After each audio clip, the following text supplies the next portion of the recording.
You've seen it. A thick green coil in brown water, eyes like beads, a slow yawn that shows a pink mouth and small teeth. A zoo sign. A viral clip where a handler lifts a heavy, calm snake for a crowd. A meme about chalky noodles. You already know what it looks like, and you decided what it is. That was the wrong reaction. The green anaconda is not built for display. It is built for pressure, for silence, for time. Muscle wrapped in muscle. Lungs that shift. Valves that close. A skull that unhinges. A body that counts your breaths. In the Llanos of Venezuela, in 2015, a fisherman disappeared while checking nets along a flooded pasture. His boat was found intact, the water undisturbed. This is why you should be terrified of the green anaconda. What most people get wrong is scale. A large female green anaconda, Eunectes murinus, commonly reaches 5 to 6 meters, that is 16 to 20 feet, and verified individuals exceed 7 meters, about 23 feet. Mass is where the math changes, 100 to 150 kilograms, 220 to 330 pounds, with exceptional reports higher. That is the weight of a grand piano, the length of a small car, and it is all muscle. A 2018 analysis in Scientific Reports measured constriction pressures in large boas and pythons that translate to forces capable of exceeding 90 millimeters Hertzgears per coil. Anacondas scale that system up, stacking loops, multiplying contact points. In the flooded forests of Mamaroa Reserve in Amazonas, Brazil, you are not looking for a head.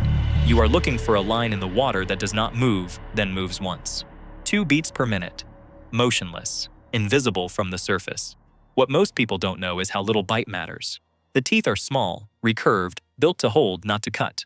The method is constriction that stops circulation before it stops air. A 2015 study in the Journal of Experimental Biology showed that prey lose consciousness in seconds due to disrupted blood flow, not suffocation. The anaconda reads your body like a gauge. Pulse, pressure, collapse. One loop, then another, each tightening with each exhale. In the Pantanal of Mato Grosso, Brazil, along the Cuiabá River, capybara weighing 50 to 70 kilograms, 110 to 155 pounds, are taken at the water's edge.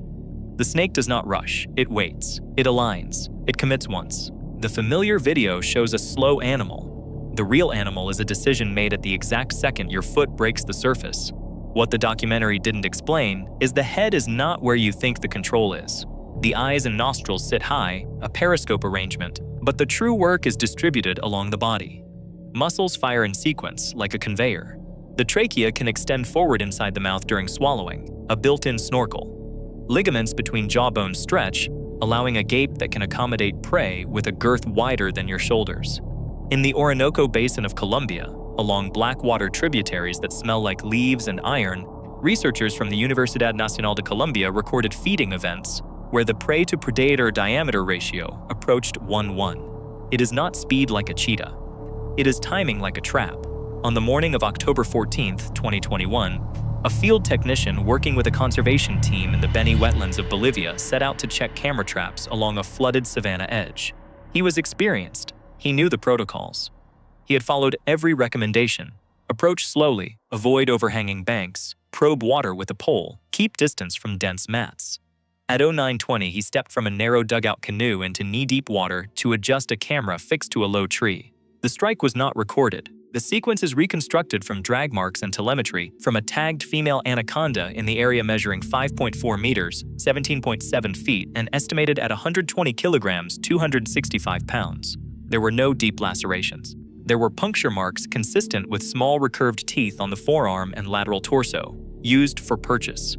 The primary findings were circumferential compression injuries, rib fractures in a spiral pattern, displacement of the sternum, petechial hemorrhages in the conjunctiva, and signs of rapid loss of consciousness.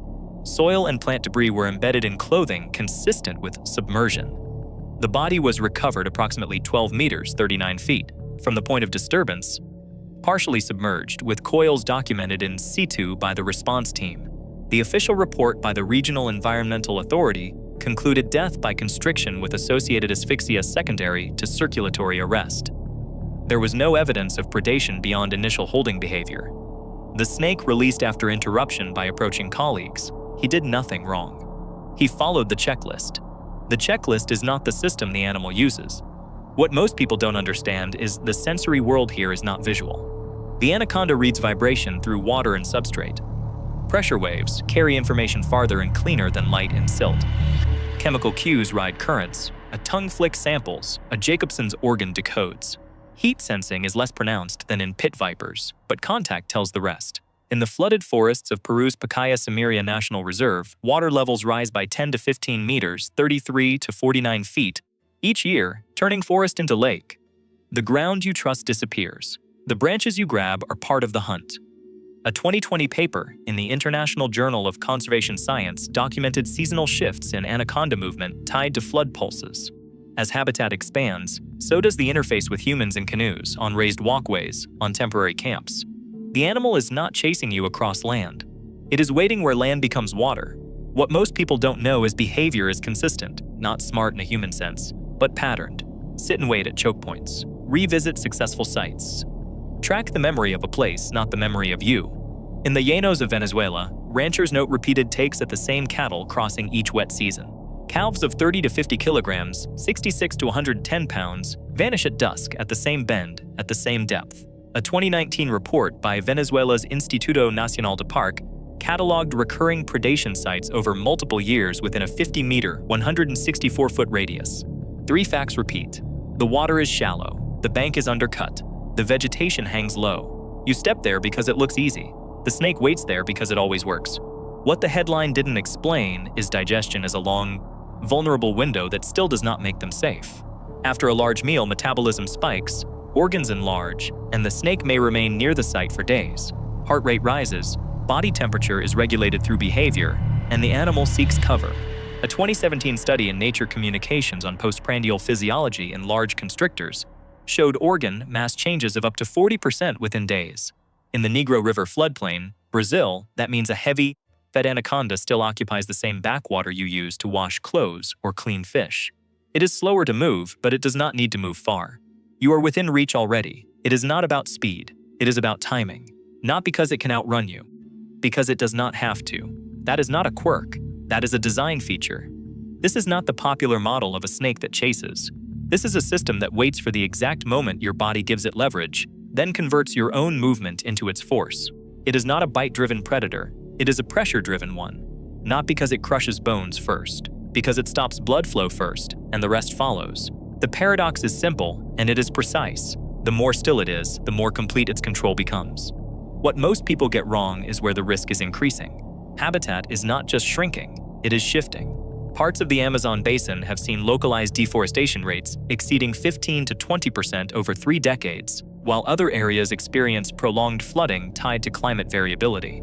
The Pantanal, one of the largest wetlands on Earth, cycles between drought and flood, pushing wildlife into tighter corridors. A 2022 assessment by Brazil's Instituto Chico Mendes de Conservação de Biodiversidade noted changes in water regimes that concentrate both prey and predators along fewer, more predictable channels. At the same time, cattle ranching expands, roads cut through marsh, and small rivers become transport routes. The result is simple: more edges, more crossings, more shared space.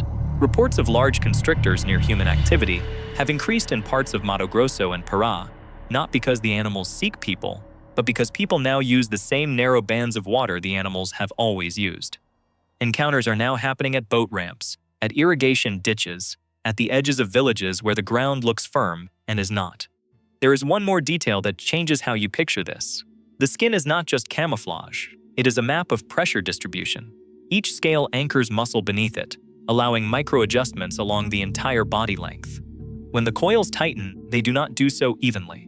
They focus where your structure is weakest, under the ribs, across the abdomen, around the chest. 2 or 3 loops can create a gradient that directs force inward and upward, shifting organs, limiting diaphragm movement, and accelerating loss of consciousness. It happens quietly. It happens close.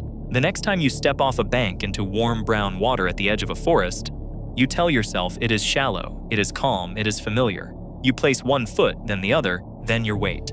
You look for a head. You will not see one. You listen for a splash. There is none. The water moves once, in a line you thought was a shadow, and the animal does what it has always done, in the same places, with the same method, in a system that does not need you to make a mistake, only to be there. It is sitting in that water, aligned with the bank, counting nothing, waiting for nothing. And when your step completes the geometry, it closes.